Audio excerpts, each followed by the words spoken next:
لسانیت کی بنیاد پہ وہ نام نہیں لے رہا، ان لوگوں نے میرا سامان وامان اٹھا کے باہر پھینک دیا. میں نے کہا یہ کیا چیز ہے. اس کے بعد پھر میں نے بہت اور چیزوں پہ غور کرنا شروع کیا کہ کوئی موومنٹ چلتی ہے تو گولی کراچی میں آسانی سے چل جاتی ہے. 77 کی تحریک میں نے دیکھا کراچی میں فوج خوب گولیاں چلاتی تھی، اور لاہور میں جب اس سے کہا کہ گولی چلاؤ تو بڑے بڑے افسران نے اپنی پیٹیاں اتار دیں کہ ہم نہیں اپنے بھائیوں پہ چلا سکتے. تو میں یہ پوچھتا کہ بھائی ہم کیا مسلمان نہیں ہیں، ہم بھائی نہیں ہیں، ہم کون ہیں؟ خیر بہرحال انہی سوچوں نے مجھے مجبور کیا کہ جو ہندوستان سے، تو میں اپنے والدین سے، اپنے بزرگوں سے، گھر والوں سے کہتا تھا مہاجر تو آپ لوگ ہیں بھائی، آپ تو یہاں پیدا ہوئے ہیں، آپ تو پاکستان ہم تو پاکستان میں پیدا ہوئے تو ہم کہاں سے مہاجر. ان لوگوں کو بتایا ہوگا کہ بھائی یہ ایک نئی مخلوق ہے، یہ جو ہندوستان سے چل کے آئی ہے یہ بالکل نئی مخلوق ہے، اور یہ سن آف دی سوائل یعنی فرزند زمین نہیں ہے. اچھا ایک چیز میں محسوس کرتی ہوں کہ پنجاب میں جیسے میں رہی ہوں کچھ عرصے، پیدا تو میں کراچی میں تھی لیکن پنجاب میں رہی ہوں، وہاں پہ اردو سپیکنگ کم تھے یہاں کے نسبت، کراچی کی نسبت. پنجابی لیکن وہ جو مہاجر تھے وہ کافی تھے، امرتسر سے آئے ہوئے، امبالہ سے آئے ہوئے، پٹیالہ سے آئے ہوئے، اور میں نے وہاں ایسی کبھی کوئی بات نہیں سنی.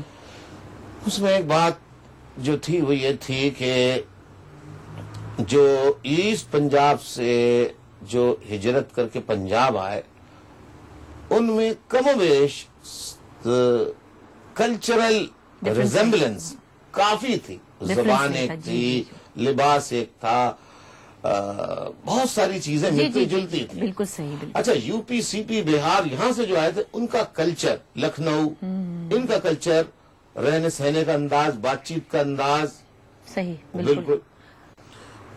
پھر 64 کے زمانے میں مجھے ایک قصہ یاد آیا. میں اپنی والدہ محترمہ اللہ انہیں جنت نصیب کرے ان کے ساتھ اپنے چچا کے گھر سے لسبیلا سے اپنے گھر آ رہا تھا والدہ کے ساتھ. تو فلمستان سینما ہوتا ہے، پتہ نہیں آج ہے وہ یا نہیں ہے کراچی میں، ناولٹی سینما سے پہلے 2 سینما ہوتے تھے، ایک ناولٹی اور ایک فلمستان. وہاں اس نے رکشہ روک لیا، کہا ہم آگے نہیں جا سکتے. تو ہم نے کہا کیوں؟ کیونکہ وہ آگے رکشہ چلا رہا تھا، اسے معلوم تھا. اس نے دیکھا جلوس آ رہا ہے، پتھراؤ ہو رہا ہے، یہ ہو رہا ہے. تو اب میں والدہ کے ساتھ وہاں پہ اتر گیا. اب ہم وہاں پہ جناب ایک گلی، ایک چھوٹا سا رستہ تھا، اس سے نکل کے گلیوں میں کسی طریقے سے پہنچے، اور وہاں دیکھا کہ ڈنڈے، لاٹھیاں، یہ وہ لوگ لیے پھر رہے ہیں. یہ اس زمانے کا میں آپ کو واقعہ بتا رہا ہوں جب ایوب خان اور محترمہ فاطمہ جناح کے الیکشن کی باتیں تھی. بالکل صحیح. اور کراچی کے لوگوں نے محترمہ فاطمہ جناح کو لالٹین ان کا نشان تھا، سمبل جو تھا، اور ایوب خان کا نشان تھا پھول، گلاب کا پھول. تو کراچی کے لوگوں نے دیے تھے محترمہ فاطمہ جناح کو ووٹ. تو معلوم یہ ہوا کہ یہ جلوس آ رہا ہے اور یہ جلوس ہے پٹھانوں کا. اچھا.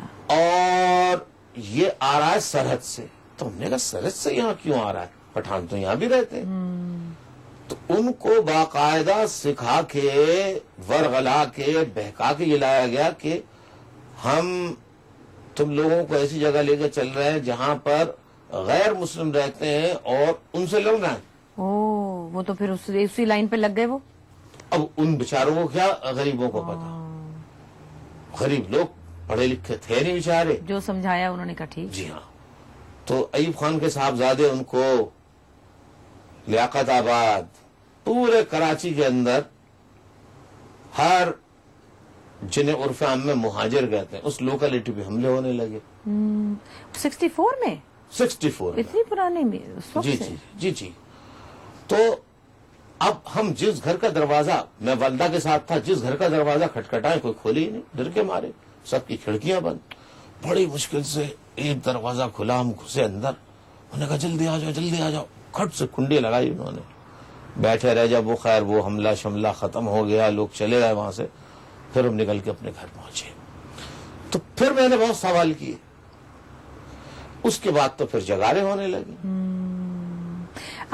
آپ کے والدین جو تھے ان کے اندر ظاہر یہ تکلیف آپ سے کہیں زیادہ تھی, کیونکہ وہ ایک پچھلا سفر بھی ایک عذاب جیل کے آئے تھے, اور اگر ایک اور عذاب میں وہ انٹر ہو رہے تھے تو وہ آپ سے دگنے عذاب سے گزر رہے تھے. لیکن افسوس کے ساتھ مجھے یہ کہنا پڑ رہا ہے, میں جب بزرگوں سے, اپنے خاندان کے والدین سے پوچھتا تھا تو وہ مجھے سیٹسفائی نہیں کر پاتے تھے, صحیح جواب نہیں دے پاتے تھے, کیونکہ وہ بھی اس قسم کا سلوک ایکسپیکٹ نہیں کر رہے تھے. اس کے بعد پھر ذوالفقار علی بھٹو صاحب کا زمانہ آیا, تو پھر 72-73 میں ممتاز بھٹو صاحب نے جناب سندھی زبان کا بل پیش کرنے کے آڑ میں سندھ میں مہاجر فساد کرا دیے جناب, اور اس طرح سندھ کے کئی انٹیریئر کے علاقے جو ہے بالکل خالی ہو گئے, اور انہیں ہجرت کرنی پڑی حیدرآباد اور کراچی یا میرپور خاص. تو اس پہ میں نے بہت پوچھا کہ بھئی کیوں ہے یہ سب, یہ ہم کہاں آئے ہیں, یہ کون سا ملک ہے, یہ کہاں لے آئے آپ لوگ, کیا کریں؟ کسی کے پاس کوئی جواب نہیں تھا. بہرحال خیر پھر یونیورسٹی ہم چلے گئے, اور میں اپنی سوچوں میں سوچتا رہا. پھر ہاسٹل میں جب میرے ساتھ کراچی یونیورسٹی میں یہ واقعہ ہوا تو چیزیں کنفرم ہونے لگی, اور پھر میں نے کہا کہ بھئی جب جامعہ کراچی میں جو اسٹوڈنٹ ایڈمیشنز ہوتے ہیں تو ساری جماعتیں ویلکم کرنے کے لیے نیو کامرس کو, نئے آنے والے اسٹوڈنٹس کو ویلکم کرنے کے لیے سٹالز لگاتی ہیں.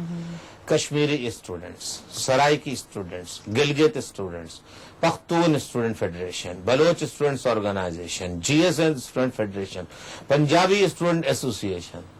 ہم کس اسٹائل پہ جائیں؟ پھر عرف عام میں اتنے ہم پھر میچور ہو چکے تھے کہ ہمیں معلوم ہو گیا کہ کامنلی ہمیں کیا کہا جاتا ہے. تو عرف عام میں مہاجر ہمیں یعنی مہاجر کہا جاتا تھا. تو ہم نے میں نے ساتھیوں سے بات کی کہ بھئی اگر کچھ نہیں کرو گے تو پھر اس طرح تو بڑی صورتحال خراب ہو جائے گی. تو ہم نے پھر جامعہ کراچی میں 11 جون 1978 کو آل پاکستان مہاجر اسٹوڈنٹس آرگنائزیشن بنائی. کیا آپ نے 11 جون 1978 کو بنائی, اور اس کو 30 سال ہونے والے ہیں. جی. اچھا, فلم کے حوالے سے ہماری بات جو تھی وہ یہاں سے وہاں نکل گئی تھی. آپ نے بتایا کہ آپ اپنی فلم کی بڑی عجیب و غریب داستان ہے. جی. تو بڑے بھائی وغیرہ جو تھے وہ کہتے تھے کہ فلم دیکھنی ہے. اچھا, فلم دیکھنے کا ظاہر ہے کہ ایک تو پابندی تھی, جب پابندی ہو تو اور زیادہ شوق ہوتا ہے.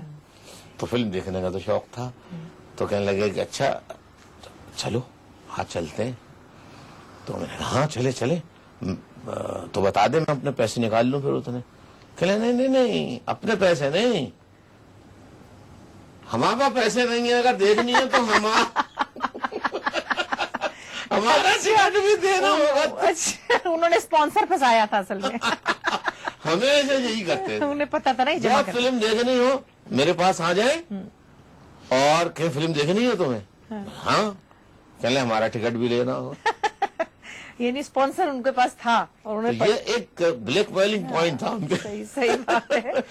آپ کو معلوم ہے نا, سب کو کسی سے پوچھ لیجئے, میں یا تو خبریں دیکھتا ہوں. وہی تو ڈرامہ ہے, وہی تو فلم ہے, اصل میں تو وہی ہے سب فلم. یہ تو کہہ رہی ہوں. صحیح کہا. ہمارے ملک میں بدقسمتی سے 60 سال سے ملک کی خدمت نہیں ہو رہی, خدمت کی باتیں کر کے ڈرامے بازی ہو رہی ہے. وہ کہتے ہیں نا فلانا بہت بڑی فلم ہے, ایک جملہ ہے نا, جی, ہو اس کی باتوں میں نا وہ بڑی فلم ہے. تو وہ بڑی فلمیں آپ روز صحیح کہہ رہی ہیں, آپ صحیح کہہ رہی ہیں. میں کہتی ہوں نا آج کل نیوز چینل جو ایسا ہی ہے وہ زیادہ اٹریکٹیو ہو گئے ہیں بنسبت دوسرے انٹرٹینمنٹ چینل سے, کیونکہ وہاں ریئل لائف ڈراما زیادہ دکھایا. جی بالکل. اچھا, ویسے آپ نے ٹیلی ویژن کا ڈرامہ دیکھا کبھی؟ پاکستان ٹیلی ویژن کا ڈرامہ بہت اچھا ہوتا. بچپن میں دیکھتے تھے جب black and white television ہوا کرتا. تو اس وقت کے کوئی ایکٹر آپ کو اچھے لگتے تھے, یا کوئی ایسا خاص پلے آپ کے ذہن میں ہوگی فلاں پلے بہت اچھا؟ خدا کی بستی اور بڑے شمع